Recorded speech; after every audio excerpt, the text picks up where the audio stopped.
Want to know the secret to staying focused and achieving your goals? Learn 5 powerful lessons from John Maxwell that can transform your mindset and drive your success. These insights changed my approach and can do the same for you. Let's dive in.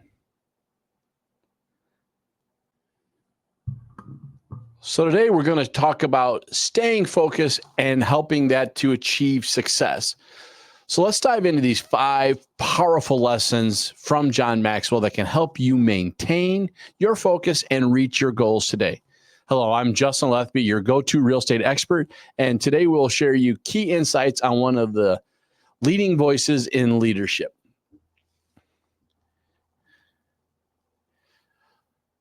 So I believe completely staying focused is extremely important, and we're going to cover 5 of John Maxwell's top strategies, tips, skills that he does to stay focused to get more accomplished in today. We're going to cover these through various books that I have read and gone over to help me grow my business and help others grow their business in today's world. Those books will be referenced in the material below, but we're going to take these 5 topics and help explore this to help give you good insights into how you can stay focused and follow through for the rest of the year. So the first one is prioritize your time. Maxwell teaches us as focusing on high impact activities will help us move forward. So identifying those more important tasks and allocating those times for that first is critical.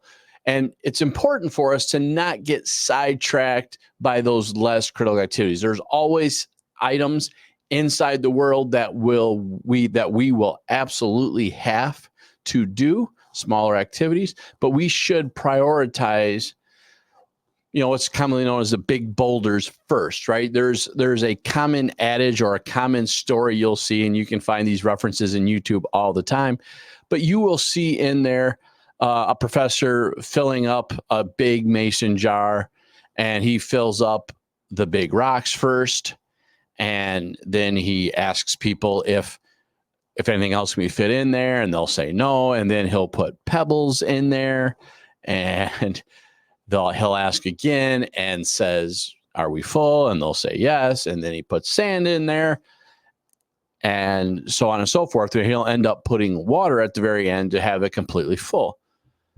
And the point of this is, as long as you prioritize the proper order, you're going to be able to get more done in a day. If you do any of the exact opposite, if you put sand before you put the big boulders in, then you're not getting it done, right? So focusing on those big rocks are what's going to matter first than it does to do the other in the reverse order. 2 is probably one of my biggest lessons that I love to focus on these days, and it has definitely changed how I do things, and that's focusing on others, right? Once we focus on who we're trying to help and the goals that we're trying to do and the importance of getting that done, it's going to change how we do things. Personal example, I used to, and I still don't think this is a completely wrong strategy, but I have changed it and it has definitely made me way more productive and way more useful. But I used to see myself as an instructor, as a mediator between the material and the students, which again, I still think is basically somewhat true. But when I focus solely my attention on how I can get the most for my students out of the class and do what I can for them and how do I get the most out of that, it changed how the students viewed my material, how I was perceived. And it also changed how I created a more positive environment and foster growth for everybody, myself, the agents, my students, other business professionals, things like that. And the same will be true for you. If you come out there and focus on your customer, your end result, and you focus on others to get your projects done, it's going to dramatically change how this works for you.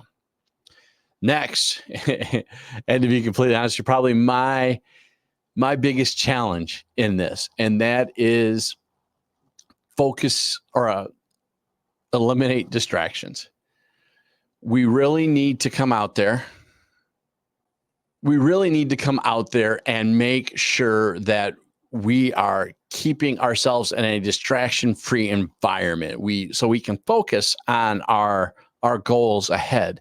That could be many things, right? Our phone is probably our worst victim of this stuff. So making sure those notifications are turned off. If you're sitting in front of a computer, all those other peripheries are turned off, right? Extra screens are done. We don't see our emails pop up. We don't get text messages. We don't get alerts. We don't get any of that stuff. We focus on what we need to do. I know that's tough because we're being pulled in so many different directions that it becomes an extreme big challenge. But focusing on that and setting those boundaries are definitely going to help get yourself focused right. Now, there are tools out there, and there are a lot of activities that are out there, get things done, GDT. But one of the ones I like for a lot of this is Pomodoro. Pomodoro is a technique, and there's applications where I can turn off my browsers. I can come in here and turn it on my phone so certain things come out there. Actually, most phones have a really good button where you can get focus mode and turn almost all distractions off between the hours of 8 and 5. That way you're only getting interrupted by the things that are important to you. So make sure you eliminate those distractions. It's going to be critical for us to get our stuff done. And 4, practice discipline. Practicing discipline helps you stay committed to your goals. Maxwell emphasizes the importance of self-control and consistency. Develop daily routines and stick to them to maintain focus and progress.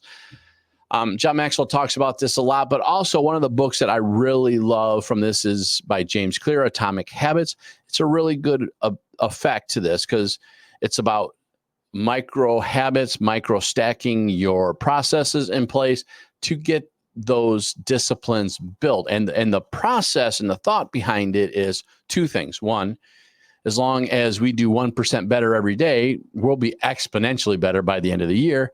And 2, if you start building these stackable micro habits in place, it's easier to grow, right? It's easier to break bad habits. It's easier to break those things that we do. So as an example, if you're getting ready for the morning before, what do you do the night before to get everything ready? Like there are certain steps I do at night, every night, to make sure that I'm ready to get started when I wake up and I'm ready to move and I get things moving forward. I still got things I have to fix, but you will see that grow and change and be more helpful for you. So be more disciplined, practice discipline, and grow with that, which leads to the last example today, and that's reflect and adjust. One of the things that John Maxwell hints on in a lot of his books is reflect and adjust. Set that schedule, back to being disciplined, set that time where you come back and regularly review the progress that you're doing. And then identify and make those adjustments. One of the best examples I always give is automatic pilot in a plane. Automatic pilot, you set the end destination and the plane doesn't fly directly there because there's a lot of different things that are coming in there, distractions, interruptions, stuff like that come in through the plane. And instead of going in a straight line, it's going to come up, but it's going to correct. It's going to go down. It's going to correct, right? So when we do this, you can see that progress change. That's the same thing that we're going to do. We're going to need to adjust. And as long as we have the end goal in mind, we can do this. Another great example of adjusting throughout this and have regular reviews of your progress is following the 12-week year. I really love that book. I think it's an amazing process to follow and move forward with. So that's another one that I really do enjoy people using. So when you do those things and you adapt those strategies, it's going to help you. So just as a review, the 5 lessons going to help you stay focused and finish the year strong is going to be 1, prioritize your time. 2, focus on others. 3, eliminate those distractions. 4, practice discipline. And then 5, reflect and adjust. I do hope that this becomes helpful for you. I do hope these 5 powerful lessons from John Maxwell help you stay focused, prioritizing your time, focusing on others, eliminating distractions, practicing discipline, and reflecting and adjusting. Start applying these strategies today and watch your success grow. And again, at all times, folks, if you have found this video helpful, give it a thumbs up, subscribe, share how you focus in the comments. I would love to hear that. It would be great for me to see. I'd love to see the interaction, what you guys are doing, because these are my favorite techniques. You may have your own, and that's what makes it helpful. So put those in the comments. Let's achieve that greatness together, and we'll see you at the next video.